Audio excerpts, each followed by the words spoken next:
మత్తయి సువార్త 13వ అధ్యాయము 39వ వచనం.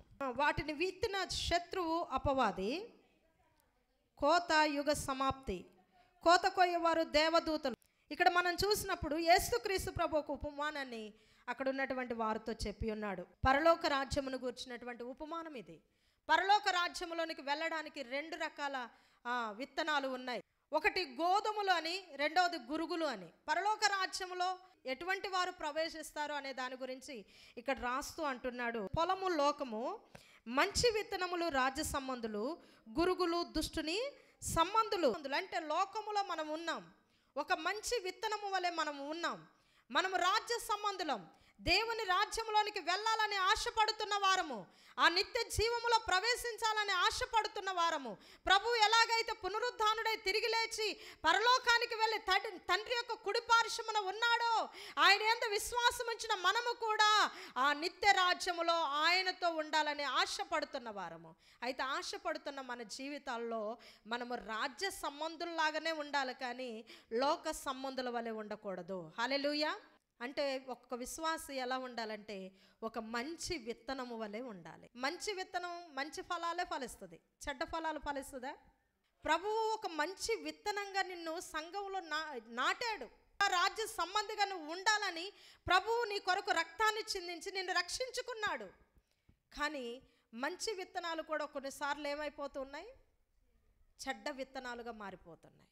అందుకే యెషయా గ్రంథం మీరు చదవనక్కర్లేదు, 5వ అధ్యాయంలో నేను మంచి ద్రాక్షవల్లిని తెచ్చి నాటాను కానీ అది కారు ద్రాక్షలు కాసిందట. అదేంటండి?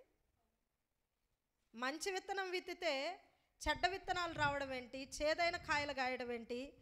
మంచి ద్రాక్షవల్లిని నాటితే కారు ద్రాక్ష కాయలు కాయడం ఏంటి? మంచి విత్తనం విత్తినప్పుడు మంచి కాయలే కాయాలి కదా. మంచి ద్రాక్షవల్లిని నాటినప్పుడు మంచి కాయలే రావాలి కదా. కారు ద్రాక్షలు, చేదు ద్రాక్షలు రావడం ఏంటి? కారణం ఏంటంటే అపవాది వచ్చి వారిలో ఇంకా కొన్ని విత్తనాలు జల్లి వెళ్ళిపోయింది. చూసారా?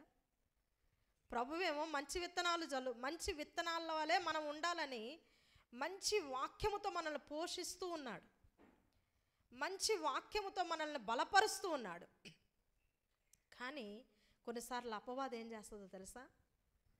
మంచి వాక్యం ఎప్పుడైతే విని నువ్వు ఇంటికి వెళ్తావో వెంటనే అపవాది కొందరిలో దూరి నీ ఇంటికి వచ్చేస్తారు. మంచి విత్తనంలాగా నువ్వు ఉండాలని ఇక్కడ తీర్మానం చేసుకొని వెళ్తావు. ఒక మంచి బిడ్డగా, ఒక మంచి విశ్వాసిగా, ఒక మంచి పరిచారకుడిగా ఒక మంచి కార్యం చేయడం కొరకు, దేవుని కొరకు నిలబడేటువంటి ఒక మంచి విత్తనంగా నువ్వు ఉండాలని తీర్మానం చేసుకొని ఇంటికి వెళ్ళిన తర్వాత అపవాది వచ్చి కొన్ని చెడ్డ విత్తనాలను కూడా విత్తెళ్ళిద్దంట. చదవండి నాన్న, 13వ అధ్యాయం 25వ వచనం. మనుషులు నిద్రించుచుండగా అతని శత్రువు వచ్చి గోధుమల మధ్యను గురుగులను విత్తిపోయాను. ఫస్ట్ మంచి విత్తనాలు విత్తబడ్డాయి.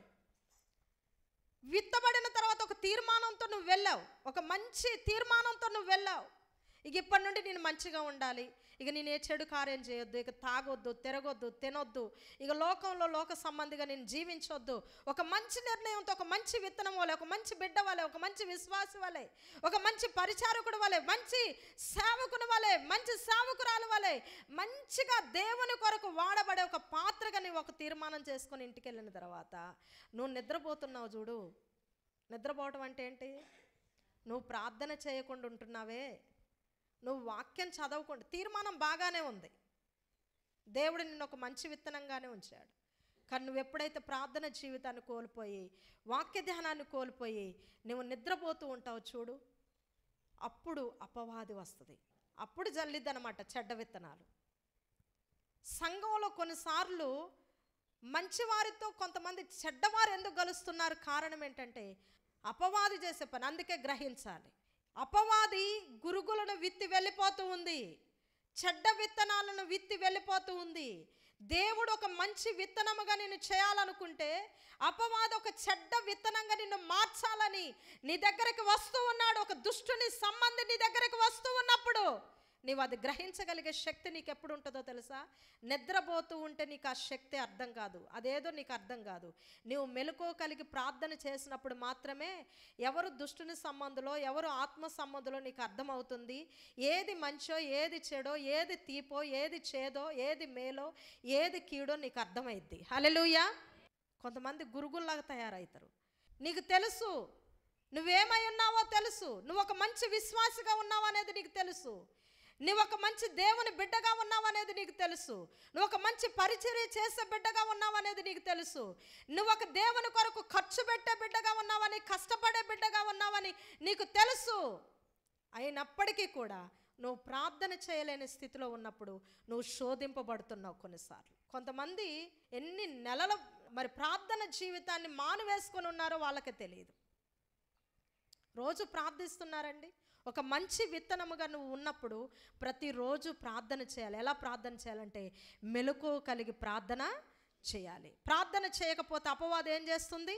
గురుగులను విత్తి వెళ్ళిపోతుంది. చెడ్డ విత్తనాలను అనగా చెడ్డ తలంపులు, ఆలోచనలు పుట్టిస్తుంది నీ లోపల.